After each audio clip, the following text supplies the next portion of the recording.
नमस्कार दोस्तों और प्यारे बच्चों। आज मैं आपके लिए महादेवी वर्मा का बहुचर्चित पद के साथी संस्मरण लेके आई हूँ। इसका पहला भाग हम प्रणाम देखेंगे, जो रविंद्रनाथ टैगोर पर समर्पित है कि किस तरीके से महादेवी वर्मा उनसे मिली थी और उनके बीच में क्या क्या बातचीत हुई थी, उनका रूप रंग कैसा था। ये सब हम इस संस्मरण के माध्यम से जानेंगे। आइए अब इस संस्मरण को हम पढ़ लेते हैं, जान लेते हैं, समझ लेते हैं।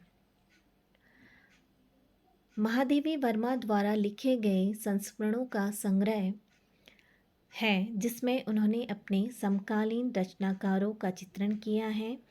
जिस सम्मान और आत्मीयतापूर्ण ढंग से उन्होंने इन साहित्यकारों का जीवन दर्शन और स्वभावगत महानता को स्थापित किया है, वो अपने आप में बड़ी उपलब्धि है। पद के साथ ही में संस्मरण भी इसी प्रकार का है और महादेवी द्वारा पढ़े गए कवियों के जीवन पृष्ठ भी हैं। उन्होंने एक को साहित्यकारों की निकटता, आत्मीयता और प्रभाव का काव्यात्मक उल्लेख किया है और दूसरी ओर उनके समग्र जीवन दर्शन को परखने का प्रयत्न किया है। पद के साथी में रविंद्रनाथ ठाकुर, मैथिली शरण गुप्त, जयशंकर प्रसाद, सूर्यकांत त्रिपाठी, निराला, सुमितानंद पंत तथा सियाराम शरण गुप्त के उत्कृष्ट शब्द चित्र हैं। आप देखेंगे कि पद के साथी जो महादेवी वर्मा द्वारा रचित संस्मरण हैं, उसमें हम कुल मिला के 7 जो हमारे लेखक कवि रहे हैं, तो वो सबका लेखा चित्र, शब्द चित्र हम इन पद के साथ ही संस्मरण के माध्यम से जानेंगे। पद के साथ ही में महादेवी वर्मा का सुविद्रा कुमारी चौहान पर संस्मरण भी मिलता है। महादेवी ने बालिका से लेकर वृद्धा तक, निम्न से लेकर उच्च वर्ग तथा विधवा से लेकर सधवा तक, अशिक्षिता से लेकर साहित्यकर्मी तक, घरेलू स्त्री से लेकर स्वतंत्रता सेनानी तक सब पर अपनी लेखनी चलाई है। संस्मरणों का संग्रह। पद के साथ ही में निम्नलिखित 7 संस्मरणों का संग्रह किया गया है, जिसमें ददा मैथिली शरण गुप्त का है, निराला भाई, जयशंकर प्रसाद, सुमितानंद पंत, सुभद्रा कुमारी चौहान, प्रणाम रविंद्रनाथ ठाकुर, सियाराम शरण गुप्त, 7 जो हमारे कवि हैं उनके संस्मरण हम देखेंगे। अब हम लेखिका का कथन भी जान लेते हैं। साहित्यकार की साहित्य दृष्टि का मूल्यांकन तो अनेक आगत अनागत युगों में हो सकता है, पर उनके जीवन की कसौटी का उसका अपना ही युग होता है। अपने अग्रजों सहयोगी के संबंध में अपने आप को दूर रखकर कुछ कहना सहज नहीं होता। महादेवी जी का कहना था कि मैंने साहस तो किया, पर ऐसे संस्मरण के लिए आवश्यक असंगता मेरे लिए संभव नहीं है। मेरी दृष्टि के सीमित शीशे में वे जैसे दिखाई देते हैं, उससे वे बहुत उज्जवल और विशाल हैं। इससे मानकर पढ़ने वाले ही उनकी कुछ झलक पा सकेंगे। महादेवी वर्मा द्वारा रचित संस्मरण प्रणाम रविंद्रनाथ की स्मृति पे लिखा गया है। इस संस्मरण में रविंद्रनाथ टैगोर से महादेवी के प्रथम दर्शन से लेकर उनकी महायात्रा तक वर्णन है। कवि कुल गुरु रविंद्रनाथ के प्रति महादेवी जी की श्रद्धामयी आस्था थी। महादेवी ने स्वीकार किया कि जिनके व्यक्तित्व और साहित्य में साम्य हो, ऐसे साहित्यकार बहुत कम होते हैं, तथा रविंद्रनाथ जी इसी प्रकार के साहित्यकार थे। रविंद्रनाथ जी को देखकर ऐसा लगता था मानो काव्य की व्यापकता से सिमटकर साकार बन गई है, तथा उनके काव्य से परिचित होने पर लगता है मानो उनका ठोस व्यक्तित्व तरल बनकर फैल गया है। महादेवी जी ने रविंद्रनाथ का रेखाचित्र इन शब्दों में अंकित किया। मुख्य सौम्यता को घेरे हुए वह रजत आलोक मंडल जैसा केश कलाप मानो समय ने ज्ञान को अनुभव के उलझे झीने तंतु में काटकर उससे जीवन का मुकुट बना दिया हो। केसों की उज्ज्वलता के लिए दीप्त दर्पण जैसे माथे पर समांतर रहकर साथ चलने वाली रेखाएं, जैसे लक्ष्य पथ हृदय के विश्राम चिन्ह हो। महादेवी ने युग के उस महान संदेशवाहक अर्थात रविन्द्रनाथ जी को 3 विभिन्न परिवेश में देखा है। प्रथम परिवेश रामगढ़ में पर्वत शिखर के ढाल पर कई एकड़ भूमि रविन्द्रनाथ जी का छोटा सा बंगला था। रविन्द्रनाथ जी अपनी पुत्री रोहिणी के साथ में किसी समय निवास करते थे। उनकी पुत्री रोहिणी ऋण थी। उसके चिर निद्रा में लीन होने के पश्चात रविन्द्रनाथ जी यह बंगला छोड़ दिया था। यह बंगला किसी अंग्रेज अधिकारी का विश्राम गृह बन गया था। महादेवी जी उसी बंगले में ठहरा करती थी। संयोगवश उन्हें एक दिन वह अलमारी मिल गई जिसका उपयोग कभी रविन्द्रनाथ जी किया करते थे। उस अलमारी का रंग असाधारण था, बनावट अनोखी थी। उसके दराजे वन तुलसी के गंध से सुगंधित थी। बुरुस के फूलों की लाल और जंगली गुलाल की सफ़ेद पंखुड़ियाँ उसकी दरवाजों से प्राप्त हुई थी। उस बंगले के अंग्रेज स्वामी ने महादेवी जी के प्रति शिष्टता का व्यवहार किया और भीतर बाहर पूरा बंगला दिखा दिया। महादेवी जी कहती हैं कि रविन्द्रनाथ जी दीन दुखियों की सदा सहायता करते थे। रविन्द्रनाथ जी ने बेसहारा मनुष्य से लेकर उस भोटिया कुत्तों तक की सहायता की जो गड्ढे में गिरकर अपनी टांगें तोड़कर बैठा करते थे। महादेवी जी को इससे प्रतीत होता हुआ कि रविन्द्रनाथ जी एक सहृदय पड़ोसी और वात्सल्य भरे पिता थे। दूसरे परिवेश में रविन्द्रनाथ जी को दूसरी बार देखने का सौभाग्य महादेवी जी को शांति निकेतन में प्राप्त हुआ। उस समय महादेवी जी अपना कर्म क्षेत्र निश्चय कर चुकी थी।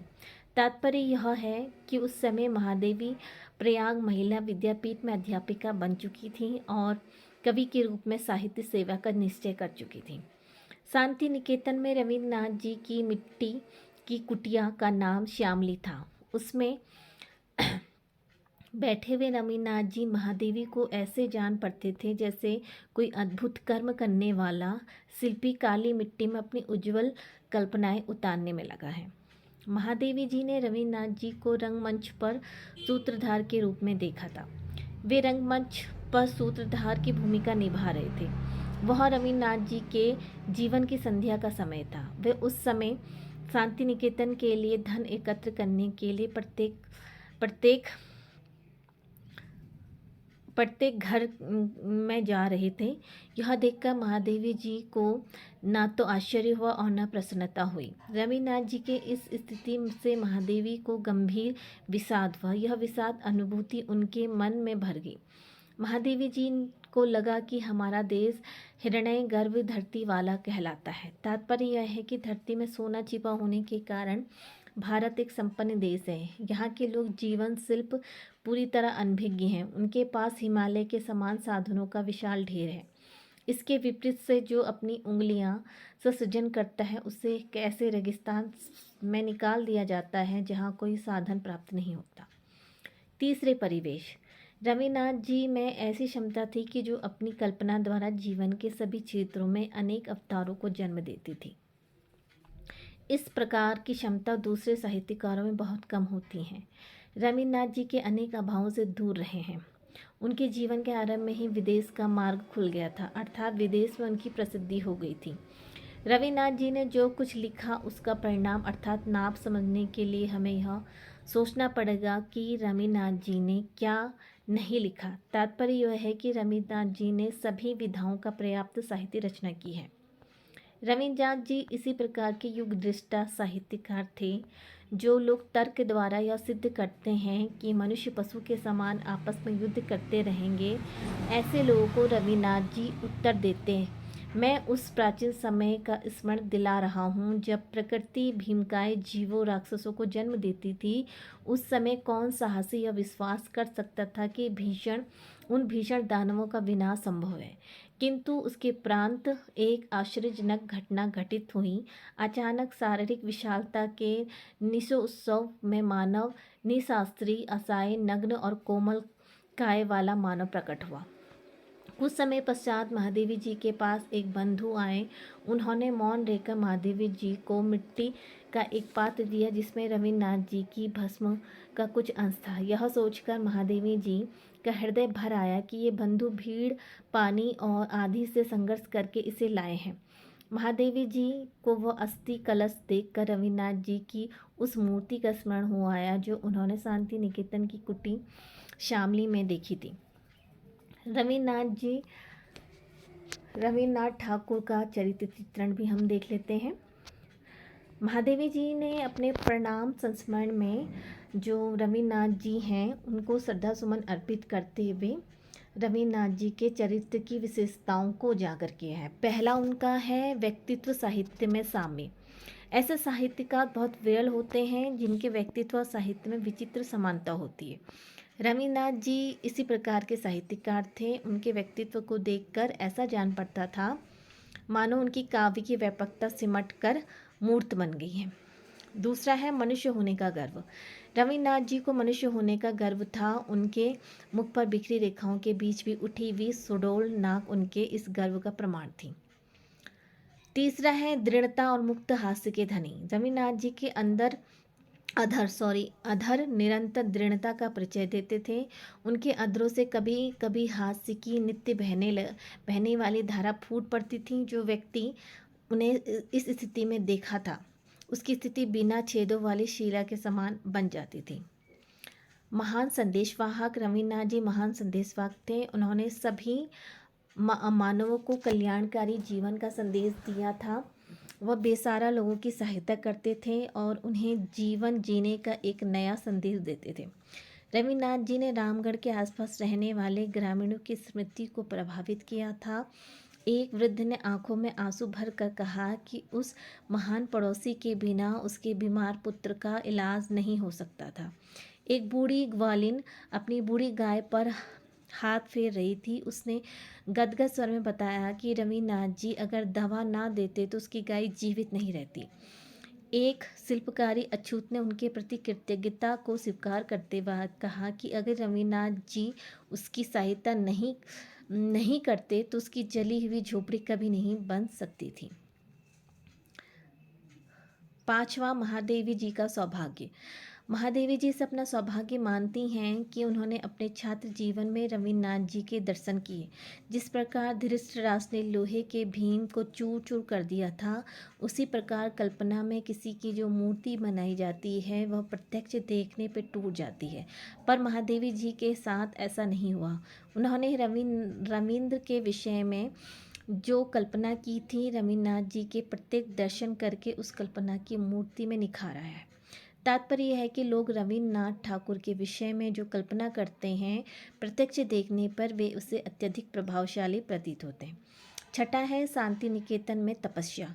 रविन्द्रनाथ जी ने शांति निकेतन की स्थापना की थी। जिस समय महादेवी शांति निकेतन में गई थी उस समय रविन्द्रनाथ जी मिट्टी की बनी एक कुटिया में निवास करते थे। इस कुटिया का नाम शामली था। इस मिट्टी की कुटिया में बैठे हुए रविन्द्रनाथ जी ऐसे जान पड़ते थे मानो वे उस मिट्टी की कुटिया में बैठे हुए हैं और ऐसे लग रहे हैं जैसे कि वह विचित्र काम करने वाले शिल्पी हैं। सातवां है कल्पना की क्षमता। रविन्द्रनाथ जी कवि होने के नाते कल्पनाशील व्यक्ति थे। रविन्द्रनाथ जी में ऐसी क्षमता थी कि वे अपनी कल्पना को जीवन के प्रत्येक क्षेत्र में उतार सकते थे। अधिकांश साहित्यकार कल्पना के विषय में एकांकी होते हैं। अपनी कल्पना को सभी क्षेत्रों तक विस्तार देना महान साहित्यकारों का कार्य है। रविन्द्रनाथ जी इसी प्रकार के साहित्यकार थे। रविन्द्रनाथ जी की भावना, ज्ञान और कर्म एक ही समय पे मिलते थे। वह भाव की सहायता से कोई मानविक परिष्कार लाते थे। वे अपने ज्ञान के माध्यम से कुछ नई बातें जोड़ते थे तथा अपने कर्म को नवीन लक्ष्य देते थे। यह अपने आप में बहुत बड़ा काम है, पर इसे करने की क्षमता रविन्द्रनाथ में थी। उनका मानना था कि जीवन, भावना, ज्ञान और कर्म इन तीनों का तालमेल होना चाहिए। इस प्रकार की व्यापकता साहित्य में अधिक सुलभ है, अन्यत्र नहीं है। मानवता की यात्रा में साहित्य का जितना प्रिय और दूरगामी होता है उतना दार्शनिक, वैज्ञानिक या सुधारक नहीं हो पाता है। 8वां, मनुष्य के शांतिपूर्वक रहने का तर्क। कुछ लोग तर्क करके यह सिद्ध करना चाहते हैं कि मनुष्य पशु के समान आपस में युद्ध करते रहेंगे। ऐसे विचार वाले लोगों को उत्तर देते हुए रविन्द्रनाथ जी ने कहा है, मैं उस पुराने समय का स्मरण कर रहा हूँ जब प्रकृति ने विशाल आकार वाले जीवों को जन्म दिया था। ये जीव वास्तव में राक्षस थे। उस समय कोई भी साहसी और विश्वास नहीं कर सकता कि इस भीषण दानवों का कभी नाश हो सकता है। प्रकृति ने मनुष्य को जन्म दिया है जो कोमल तथा उसके पास कोई अस्त्र नहीं थे, पर उस मनुष्य ने उस भीमकाय जीवों को समाप्त कर दिया था। इस प्रकार रविन्द्रनाथ जी के चरित्र की विशेषताओं का वर्णन महादेवी ने अपने संस्मरण पत्र के साथी में परिणाम शीर्षक में किया है या मिलता है। तो अगर आपको यह वीडियो पसंद आता है तो मेरे चैनल को सब्सक्राइब करिएगा और वीडियो को लाइक करिएगा। Thank you for watching.